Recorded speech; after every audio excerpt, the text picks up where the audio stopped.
सकल्यान गुणार्णवश Vande गुरश्री चरणारविन्दम्।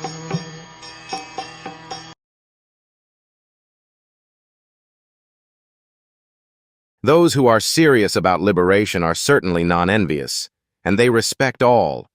Yet they reject the horrible and ghastly forms of the demigods and worship only the all-blissful forms of Lord Visnu and his plenary portions. The Supreme Personality of Godhead Sri Krishna, who is the original person of the Visnu categories, expands himself in two different categories, namely, integrated plenary portions and separated parts and parcels. The separated parts and parcels are the servitors, and the integrated plenary portions of Visnu Tattvas are the worshipful objects of service. All demigods who are empowered by the Supreme Lord are also separated parts and parcels. They do not belong to the categories of Visnu Tattva. The Visnu Tattvas are living beings equally as powerful as the original form of the personality of Godhead, and they display different categories of power in consideration of different times and circumstances. The separated parts and parcels are powerful by limitation. They do not have unlimited power like the Visnu Tattvas. Therefore, one should never classify the Visnu Tattvas or the plenary portions of Narayan, the personality of Godhead, in the same categories with the parts and parcels. If anyone does so, he becomes at once an offender by the name Pasandi. In the age of Kali, many foolish persons commit such unlawful offenses and equalize the two categories.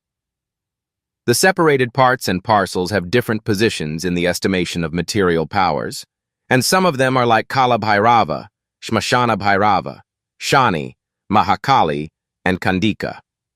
These demigods are worshipped mostly by those who are in the lowest categories of the mode of darkness or ignorance.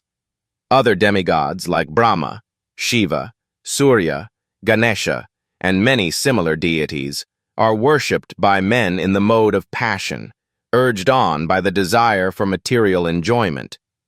But those who are actually situated in the mode of goodness, sattva guna, of material nature, worship only Visnu Tattvas. Visnu Tattvas are represented by various names and forms, such as Narayan, Damodar, Vaman, Govind, and Adhoksaja. The qualified Brahmanas worship the Visnu Tattvas, represented by the Shaligram Shila, and some of the higher castes, like the Satriyas and Vaisyas, also generally worship the Visnu Tattvas. Highly qualified Brahmanas, situated in the mode of goodness, have no grudges against the mode of worship of others. They have all respect for other demigods, even though they may look ghastly, like Kal Bhairav or Mahakali. They know very well that those horrible features of the Supreme Lord are all different servitors of the Lord under different conditions, yet they reject the worship of both horrible and attractive features of the demigods, and they concentrate only on the forms of Visnu because they are serious about liberation from the material conditions. The demigods, even to the stage of Brahma, the supreme of all the demigods, cannot offer liberation to anyone.